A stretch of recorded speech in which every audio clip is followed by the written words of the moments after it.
안녕하세요, 에디입니다.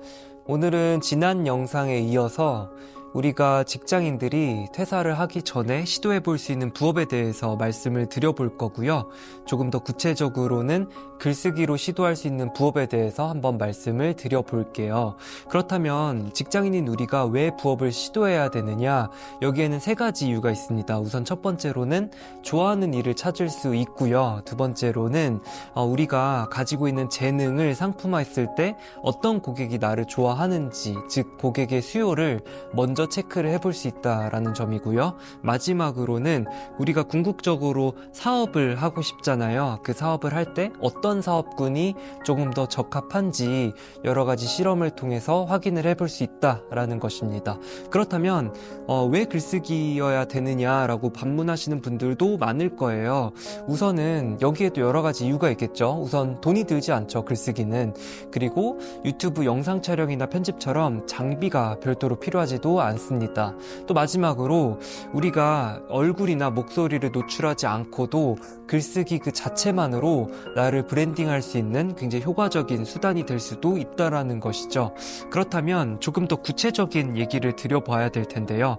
어떻게 단계별로 글쓰기를 통해서 수익화를 할 수 있느냐에 대한 것도 말씀을 한번 드려볼게요. 우선은 글쓰기로 돈을 버는 방법은 수익형 블로그도 있고 전자책 출판도 있고요. 여러 가지가 있습니다만은 오늘은 브랜딩에 기반한 블로그나 뉴스레터와 같은 방법들을 소개를 해보려고 합니다. 우선 첫 번째로는 플랫폼을 선택해야 됩니다. 블로그라고 한다면 네이버 블로그, 티스토리 아니면 워드프레스와 같은 여러 가지 블로그 플랫폼이 있겠죠. 그 중에 하나를 선택해야 되고요. 뉴스레터라고 한다면 스티비나 메일리와 같은 다양한 플랫폼들 중에서 하나를 선택하시면 될 것 같아요. 두 번째로는 나의 그 대상 구독자층을 정의하셔야 되는데요. 경험상 좀 넓은 범주의 구독자들보다는 조금 더 처음에는 좀 좁은 그런 작은 집단을 타겟팅해 보시는 게 더 큰 도움이 될 수 있습니다. 그 다음으로는 컨텐츠와 플랫폼 또 구독자를 정의를 했다면 그 다음으로 중요한 거는 정기적으로 컨텐츠를 발행을 하셔야 된다라는 거죠. 그러니까 꾸준하게 업로드하는 것이 중요하다. 꾸준하게 글을 쓰고 꾸준하게 나의 컨텐츠를 계속해서 발행해 나가는 것이 중요합니다. 그렇다면 홍보도 필요할 거 아니에요. 그렇다면 내가 가진 컨텐츠나 플랫폼을 여러 가지 다른 외부 채널, 오픈 채팅방이 될 수도 있고 아니면 네이버 카페나 다른 사람의 블로그와 같은 그런 여러 가지 채널에 홍보를 하시는 게 중요할 것 같고요. 그렇다면 지속해서 트래픽이 유입이 될 겁니다. 트래픽이 쌓인다면 우리는 그 말은 결국에 더 많은 구독자를 확보할 수 있다라는 말과 동일하거든요. 더 많은 구독자가 생기고 트래픽이 계속해서 생겨나면 우리는 비로소 유료화를 해볼 수 있는 거죠. 그러니까 여기서의 핵심은 처음부터 유료화를 시도하려고 하지 마시고 처음에는 나의 생각이나 내가 가진 여러 가지 관점들 혹은 정보를 처음엔 무료로 계속해서 나의 구독자들에게 제공을 하라는 것입니다. 그 다음에 어느 정도 일정 트래픽이 쌓이면 그 다음에 유료화를 시도해 볼 수 있는 거고요. 제 경험을 예를 들어서 한번 말씀을 드려볼게요. 저는 지난 영상에서 약 4년 동안 1000개의 글을 써오면서 5000명이 넘는, 그러니까 블로그 하나만으로 5000명이 넘는 구독자를 확보했다라고 말씀을 드렸잖아요. 여러 가지 수익화를 실현을 할 수 있었는데 우선은 제가 가지고 있는 오프라인 사업장을 블로그와 연계해서 추가적인 수익화를 시도해 볼 수 있었어요.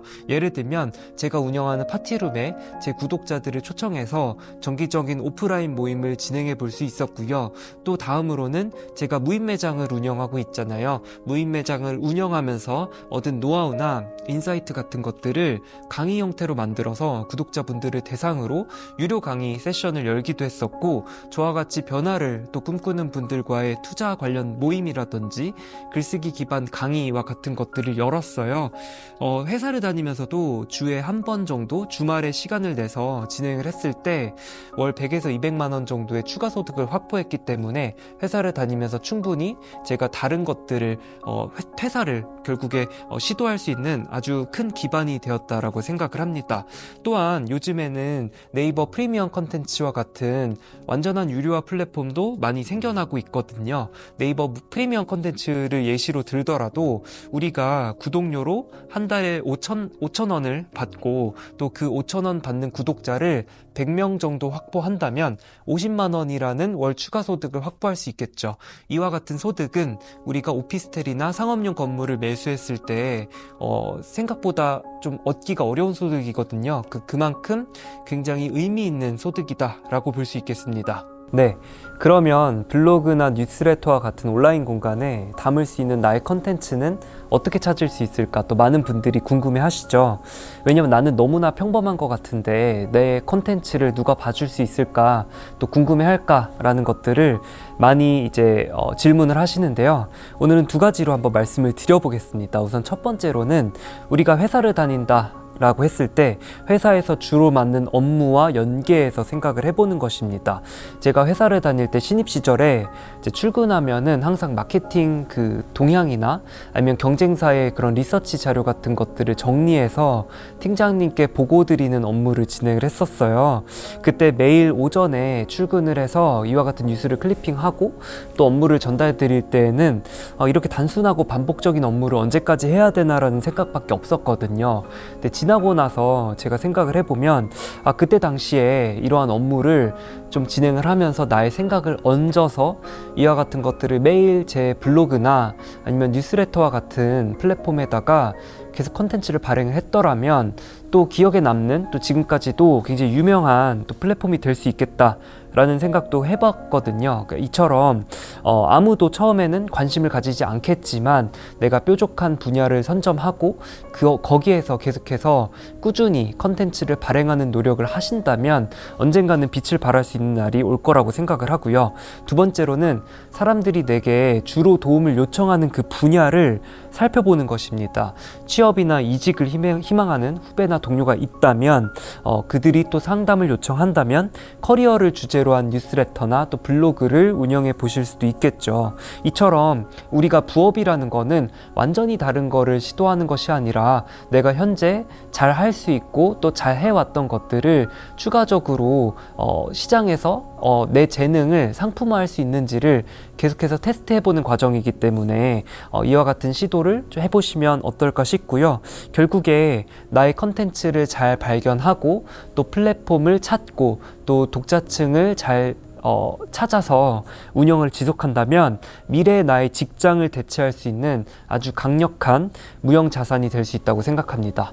이처럼 오늘은 좀 더 글쓰기로 부업을 시도할 수 있는 구체적인 방법들을 말씀을 드려봤고요. 앞으로도 구독과 좋아요 눌러주시고 또 댓글에도 궁금하신 점을 말씀 주신다면 제가 앞으로 다음 영상에는 그와 같은 것들을 더 준비해서 말씀 드려보겠습니다. 감사합니다.